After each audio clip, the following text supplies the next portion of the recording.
कुछ साल पहले रोहन ने अपनी इन्वेस्टिंग जर्नी शुरू की। सबसे पहला प्रोडक्ट जो उसने लिया वो था एक यूलिप, जो उसके एक फैमिली फ्रेंड ने रेकमेंड किया था।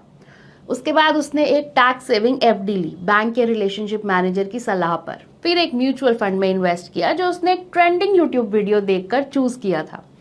और जब 2021 में क्रिप्टो फ्रेंजी चालू थी तब उसने एक क्रिप्टो टोकन भी खरीद लिया। और अगर आज की बात करें तो रोहन का पोर्टफोलियो एक मैसी बुफे की तरह लगता है।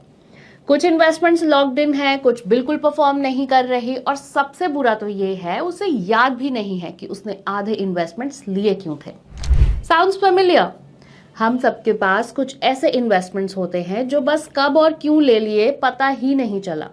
और जब मार्केट में हजारों इन्वेस्टमेंट प्रोडक्ट्स अवेलेबल हैं और हर दिन कोई नया ऑप्शन लॉन्च होता रहता है, तो ऐसे में ये कैसे डिसाइड करें कि कौन सा प्रोडक्ट सच में आपके लिए सही है।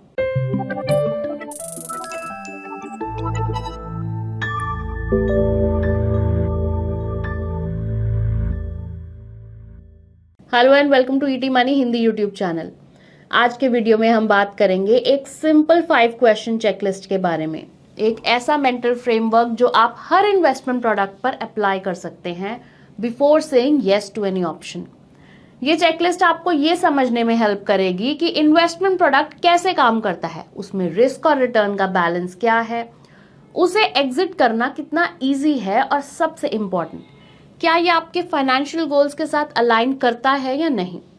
तो चलिए शुरू करते हैं पहले क्वेश्चन के साथ।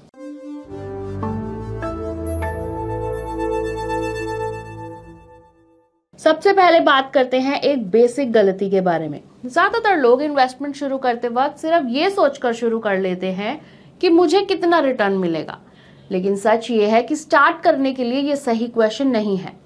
उसकी जगह आपको ये समझने की कोशिश करनी चाहिए कि ये इन्वेस्टमेंट मेरे पैसे कैसे कमा रही है, मेरा पैसा जा कहाँ रहा है और उसको इन्वेस्ट किस तरह किया जा रहा है। क्योंकि ज्यादातर इन्वेस्टमेंट्स आपका पैसा किसी न किसी एसेट क्लास में लगाते हैं, जैसे इक्विटी, डेट, गोल्ड या रियल एस्टेट। इसीलिए किसी भी इन्वेस्टमेंट को समझने का सबसे पहला स्टेप ये है कि आप क्लियरली देखें कि ये प्रोडक्ट आपके पैसे को एग्जैक्टली इन्वेस्ट कहाँ कर रहा है।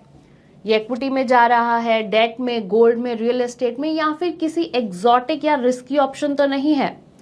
क्योंकि हर एसेट क्लास का बिहेवियर अलग अलग होता है।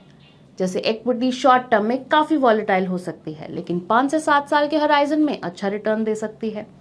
एग्जाम्पल के लिए ब्रॉडर इंडेक्स निफ्टी 500 TRI, जो मार्केट कैप के हिसाब से कंट्री की टॉप 500 कंपनीज को रिप्रेजेंट करता है, उसने पिछले 7 सालों में एवरेज 14.96% के रिटर्न्स दिए हैं। ये 7 ईयर एवरेज रोलिंग रिटर्न्स हैं।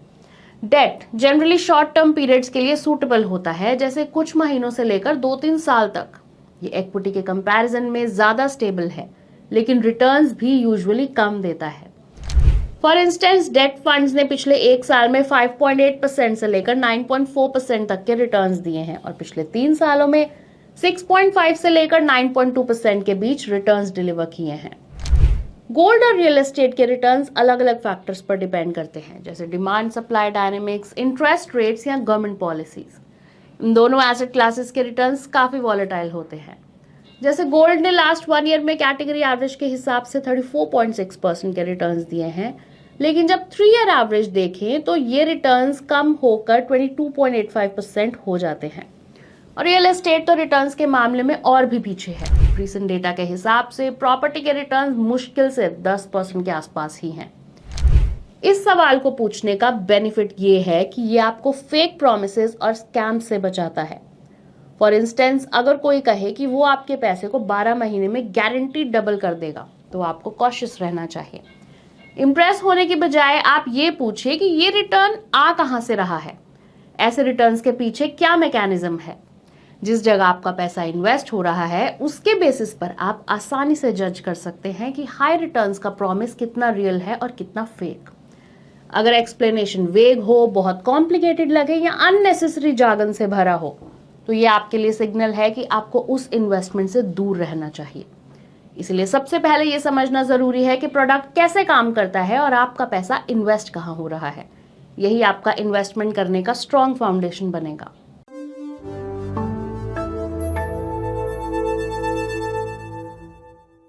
जब आप ये समझ जाए कि इन्वेस्टमेंट काम कैसे करती है, तो अगला सवाल पूछिए, क्या मैं उस रिस्क को हैंडल कर सकता हूं जो इस इन्वेस्टमेंट के साथ आता है। जब हम रिस्क की बात करते हैं तो अक्सर लोग इसे वॉलेटिलिटी से जोड़ते हैं और सोचते हैं कि क्या मेरी पूरी इन्वेस्टमेंट लॉस में तो नहीं चली जाएगी।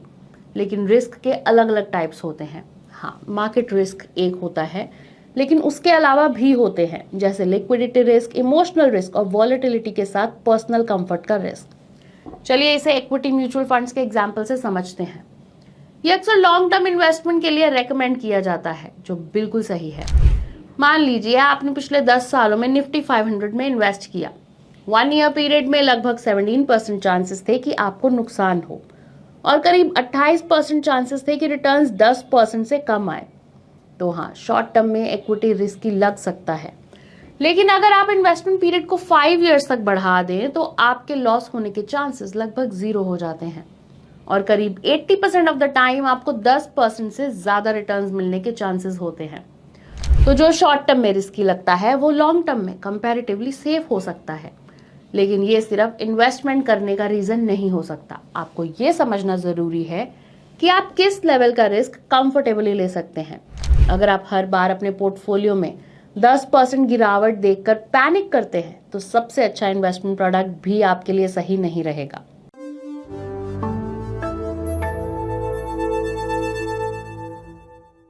अब जब हमने रिस्क को समझ लिया है तो चलिए बात करते हैं उस चीज की जो सब सुनना चाहते हैं, रिटर्न्स। लेकिन मुझे कितना कमाना होगा पूछने की जगह ये सवाल पूछिए कि क्या रिटर्न्स गारंटीड हैं या मार्केट लिंक्ड। क्या ये रिटर्न्स प्री टैक्स है या पोस्ट टैक्स। क्या इसमें कोई हिडन चार्जेस तो नहीं है। चलिए इसके लिए फिर से इक्विटी म्यूचुअल फंड्स का एग्जांपल लेते हैं। ये अक्सर 12 से 15% के रिटर्न्स देने वाले एसेट्स के रूप में मार्केट किए जाते हैं। Sounds great, right? लेकिन हिस्टोरिकल डेटा के हिसाब से हर 3 महीने से 15 साल के पीरियड में इक्विटी फंड्स ने 12% से कम रिटर्न्स दिए हैं और कभी कभी तो ये रिटर्न 5% से भी कम रहा है। तो हाँ, एवरेज रिटर्न अट्रैक्टिव लगता है, लेकिन रिजल्ट्स का रेंज भी समझना बहुत इंपॉर्टेंट होता है। एक और चीज जो रिटर्न्स के अलावा देखनी चाहिए वो है कॉस्ट। कई बार अच्छे रिटर्न्स भी चार्जेस या टैक्सेस की वजह से कम हो जाते हैं। फॉर इंस्टेंस, अगर आपको एफडी पर 7% रिटर्न मिल रहा है और आप हाईएस्ट टैक्स स्लैब में आते हैं तो आपके पास 5% से भी कम रियल रिटर्न बचता है। इसी तरह यूलिप्स अपनी शुरुआती प्रीमियम्स का एक बड़ा हिस्सा चार्जेस में डाल देता है। इसीलिए हमेशा पूछिए, फीस और टैक्सेस के बाद मेरा एक्चुअल रिटर्न कितना होगा, and that's your real earning.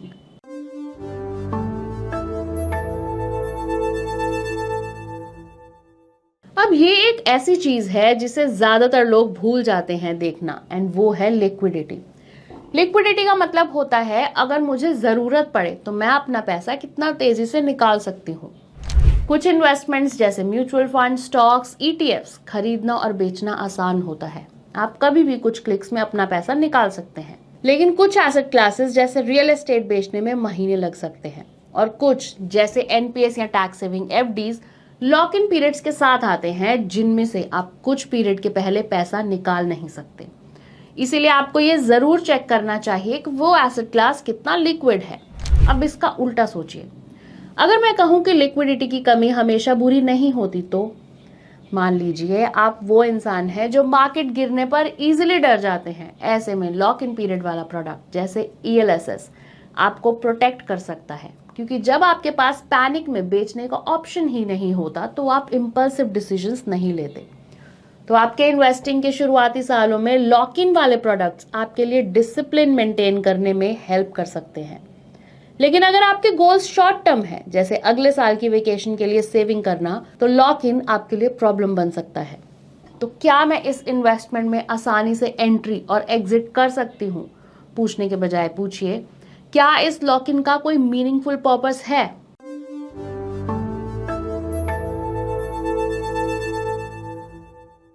और आखिर में, सिर्फ इसीलिए कि कोई प्रोडक्ट अच्छा है जरूरी नहीं कि वो आपके लिए भी अच्छा हो। चलिए इसे भी एक एग्जाम्पल के साथ समझते हैं। सोचिए कोई 20s की एज में है और अपने लॉन्ग टर्म वेल्थ बिल्ड करना चाहता है। ऐसे में 5 ईयर एफडीज में इन्वेस्ट करना तो सेफ लग सकता है, लेकिन ये इन्फ्लेशन को बीट नहीं करेगा और ना आपकी वेल्थ को ग्रो कर पाएगा। दूसरी तरफ, अगर आप 55 की एज के हैं और अपने रिटायरमेंट फंड पर डिपेंड कर रहे हैं तो शायद हाई रिस्क इक्विटीज या क्रिप्टो आपके लिए बेस्ट ऑप्शन नहीं होंगे। इसलिए हमेशा पूछिए क्या ये प्रोडक्ट मेरे गोल्स के साथ मैच होता है। साथ ही डुप्लीकेशन के बारे में भी सोचना जरूरी है। अगर आपके पास पहले से 2 डाइवर्सिफाइड इक्विटी फंड्स हैं तो क्या आपको सच में तीसरा फंड लेना जरूरी है जो उनके जैसा ही दिखता हो। और आखिर में इसके अलावा अपॉर्चुनिटी कॉस्ट को भी ध्यान में रखिए। कभी कभी सबसे स्मार्ट डिसीजन होता है कुछ नया ना करना, क्योंकि अच्छा इन्वेस्टिंग हमेशा नए आइडियाज को सिर्फ चेस करने के बारे में नहीं होता, बल्कि एक क्लियर प्लान बनाने और उस पर कंसिस्टेंटली टिके रहने के बारे में भी होता है। ऐसा पोर्टफोलियो बनाइए जहां हर प्रोडक्ट का एक क्लियर रोल हो, बिल्कुल एक पजल के टुकड़ों की तरह। Now it's a wrap. आपको इन्वेस्ट करने के लिए फाइनेंस एक्सपर्ट बनने की जरूरत नहीं है, आपको बस सही सवाल पूछने आने चाहिए। उम्मीद है ये 5 क्वेश्चन चेकलिस्ट आपको किसी भी इन्वेस्टमेंट को इवैल्यूएट करने में हेल्प करेगी।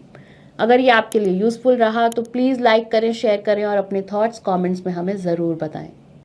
Mutual fund investments are subject to market risks. Read all scheme related documents carefully.